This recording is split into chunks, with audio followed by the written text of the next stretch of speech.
যদি ইমাম সাহেব ভুলে যায় তখন মুক্তাদিম ইমাম সাহেবকে লোকমা দিবে কিভাবে? আমরা তো আল্লাহু আকবার বলে লোকমা দেয়, এটা ঠিক আছে কি না? এখানে আমাদের সমাজে ইমাম সাহেব মানুষ, উনি ভুল করতেই পারেন, রাকাত সংখ্যা ভুলে গেছেন বা অন্য কোনো সমস্যা হতে পারে। তো ইমাম সাহেব ভুল করলেন, যেমন রাকাত ভুলে গেল, পিছন থেকে আমরা কি করব? ওনাকে স্মরণ করে দেব, মুক্তাদির স্মরণ করে দেব। স্মরণ করে দেওয়ার সিস্টেমটা কি? আমরা বলি কি আল্লাহু আকবার, কি বলি? আল্লাহু আকবার। আল্লাহ আকবার বললে হবে, কিন্তু হাদিসে বর্ণিত আছে সুবহানাল্লাহ বলা। কি বলা বলেন তো? সুবহানাল্লাহ।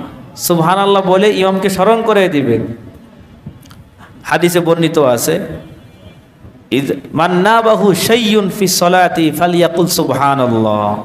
সহিহ বুখারীতে বর্ণিত আছে, যখন নামাজে কোনো সমস্যা হবে সুবহানাল্লাহ বলা উচিত। যদি ইমাম সাহেব ভুল করে, আমরা পিছন থেকে কী বলবো? সুবহানাল্লাহ, মানে ইমামকে স্মরণ করে যে আপনার ভুল হয়েছে। অথবা অন্য হাদিসে আছে আত-তাসবিহু লির-রিজাল ওয়াত-তাসফিকু লিন-নিসা, পুরুষরা সুবহানাল্লাহ বলবে আর নারীরা কি করবে? মনে করেন নারী ঘরে নামাজ পড়তেছে, এখন আপনি সামনে দিয়ে আসতেছেন, আপনাকে কিভাবে বুঝাইবে? তখন নারী হাতে হাতে আওয়াজ করে বুঝাইবে যে সে নামাজে আছে। পুরুষ তো মুখ দিয়ে সুবহানাল্লাহ বলবে। আপনি নামাজ পড়তেছেন, সামনে দিয়ে একজন যাবে, তাকে আপনি আটকাবেন কিভাবে? স্মরণ করাবেন কীভাবে? বলবেন সুবহানাল্লাহ, মানে আপনি যে নামাজ আছেন বুঝাই দেবেন।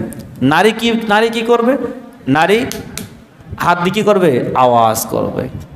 যাই হোক, যে কথাটা বলছিলাম যে যদি ইমাম সাহেব ভুল করে তাহলে মুক্তাদির লোকমা দেবে কীভাবে? সুবহানাল্লাহ বলার মাধ্যমে। যদি আল্লাহু আকবার বললেও হয়ে যাবে, কিন্তু উত্তম কোনটা বলেন? সুবহানাল্লাহ বলা। আল্লাহ তাআলা আমাদেরকে সহিভাবে বুঝার, আমল করার তৌফিক দান করুন।